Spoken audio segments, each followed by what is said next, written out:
So my name is Vinod Tete, and I am part of the innovation team in HCLTech, and that is the topic that I'll take for you today. So Charlotte, if we go on to the next slide, why did we choose this topic, and what was the real trigger for us to get into this? This was probably June and July of 2025, when like Helen also mentioned in our presentation, some amount of disillusionment started creeping in on the Gen AI projects. MIT came out with a report saying 95% of the POCs and pilots in generative AI are failing. There were other academic institutions. There were, a lot of analysts coming out with data that this was a bubble and this is going to soon blast off, and Gen AI is not for real. And if we go into the next click, Charlotte, we figured out some of the key problems because of which these projects were not happening successfully. Uh, Probably one of them was a very ad hoc start to projects. There would be different business units, the legal team, the sales team, or the HR team, independently coming out with different aspects of the use cases which they wanted to run. They would partner with individual AI teams and run their own show, and without having a foundation to scale up. That was probably one of the reasons. Obviously, organizational readiness wasn't there, and to the surprise of many, the economics of generative AI was also not working up. If you really took up a B2C case with thousands of end users trying to query Gen AI application, the cost of tokens was very high. The manpower, the specialized manpower required for this was again a big problem area. And like Rob mentioned, probably the biggest problem area for us that we saw across customers was data.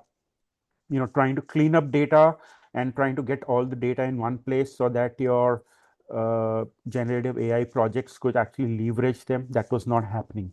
So it's like junk in and junk out in all the projects, and data was a big issue. And obviously, there's a lot of pressure for companies, enterprises to go and do Gen AI without having a proper business case, and that didn't work out for many. But we are not here to talk about the shortcomings or the problems which were there in AI projects.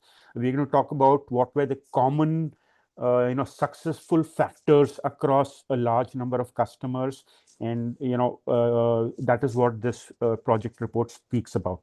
So if you go into the next slide, Charlotte, this is how the research along with CSA was initiated. It was called Designing Generative AI Deployments for Success, getting it right the first time, not have projects which could not scale or projects which would not have a business case. So there were two phases that we did for this project, along with Helen, who was the main researcher for this. One was a quantitative survey in which we filled up forms and gathered a lot of data from across 40 different enterprise customers. And these are grade one large enterprise customers. And then this was followed up by a 12-week qualitative interview process with all these different stakeholders, right from the CIO, CTOs, AI heads, R&D heads, across 10 different industry verticals, or different industries. All in all, about 22 weeks of research effort which went into this report that we did along with Helen and the CSA team. So if we move on to the next slide, Charlotte, quickly tell you about the different customers. So we picked up some interesting use cases which really scaled up in some of our customers, and which were where we actually looked very deep into why these projects really became successful and what were the common factors. First, I'd like to speak about a very large commercial truck manufacturer.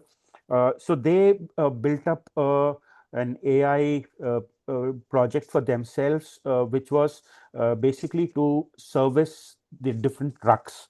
So the turnaround time for a truck which was off the road, trying to get it repaired and back to the road, was about a week's time before this project actually took off. What they did was they integrated data from across a lot of systems, the warranty system, the spare part system, the pricing system, the vehicle history, the service history, the manufacturer manual, user manuals. So, there were about 10,000 different documents which, formed the base for the Gen AI program to actually go and scout through and come out with a solution. So every time now, whenever a truck goes off road, there would be a one page field instruction note which would come out for the uh, field engineer who would go and repair the truck. It would give the history of the truck. It would give, what are the two most probable causes for this truck to have gone wrong. You should carry these three spare parts. I think, that will be your most required parts, and how you should go ahead and repair. It would be a one page field report which the engineer would carry and go and repair the truck. And this reduced their off-road time from a week to about 3.5 days, so about 3 days. So in 3 days time, now they could get the truck back onto the road, because they were getting it right the first time. They were trying, getting savings on a lot of different visits which the engineer had to repeatedly make. And so this was probably one of the big successful projects which we scaled up. Second is a maritime assurance leader. They had about 7,000 contracts. These are shipping contracts, very complex, with a lot of penalties built in. We scanned the 6,000 contracts through a GenAI interface. We figured out what were the bottlenecks and what were the loopholes in each of those 6,000 contracts, went ahead and plugged those holes. And this was also then used as a base for a lot of the new contracts which started getting signed up by the customer. This saved them enormous amount of money in terms of the penalties which they had to pay because of missed contracts, because of the loopholes which they had in the contract, and so on and so forth. The third was a big public broadcaster. They had lots of properties on the media front, a lot of channels, a lot of radio channels, and a lot of social media presence. And they had a plethora of subscriber information, but at multiple places.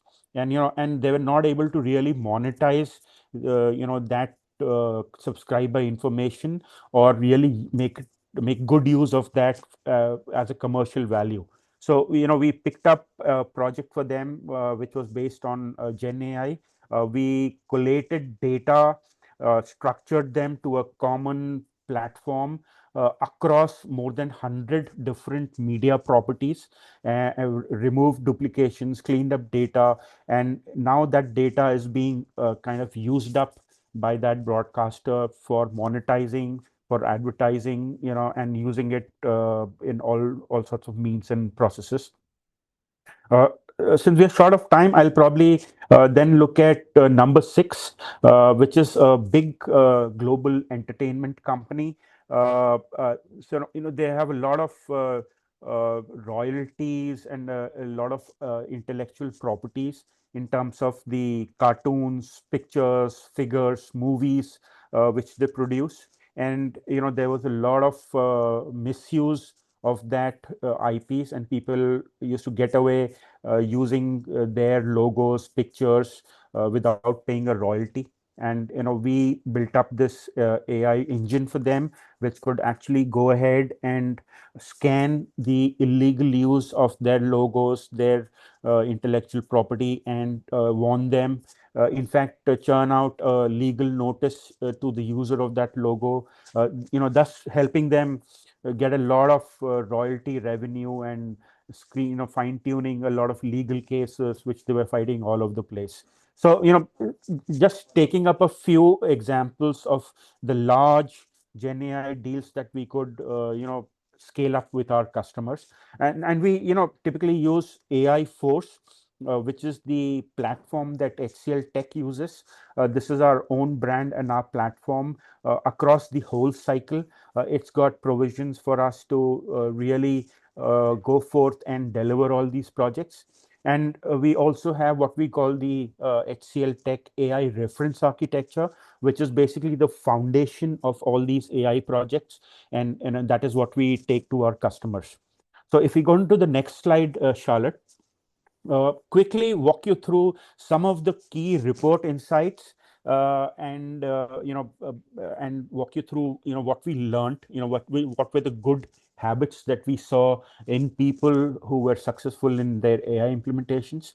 The first survey report was the design stage. We saw a lot of projects moving from the ideation slash proof of concept stage to an ongoing implementation. We saw a movement of 43% of the projects moving from ideation POC into ongoing implementation. So, so we did the survey in the end of last year, early this year, and that was the time when there's a lot of skepticism around AI projects. But when we surveyed these organizations, the 40 organizations, we actually saw a huge movement to ongoing projects and steady state business.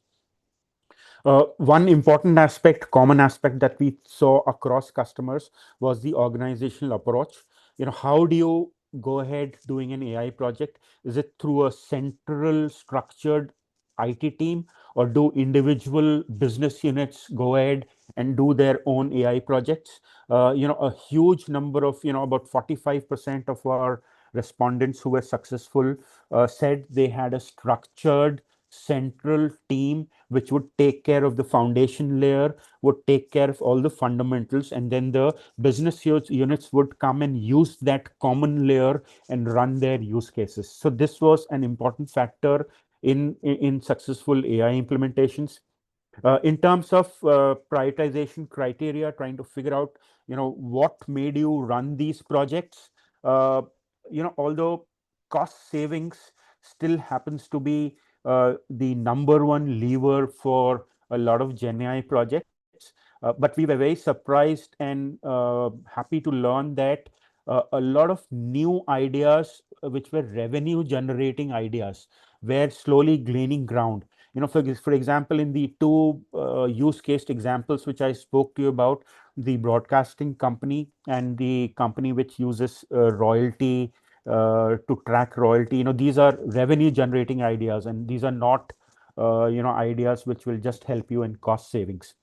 On the Gen AI approach, we still see, although Mohammed was speaking about smaller SLMs and focused SLMs, but we still see industry standard LLMs because of the ease of use, of the costs coming down. We see standard LLMs as the main back engine for most of the AI projects. So this is just to give you an quick preview of the kind of aspects that we have covered in the report.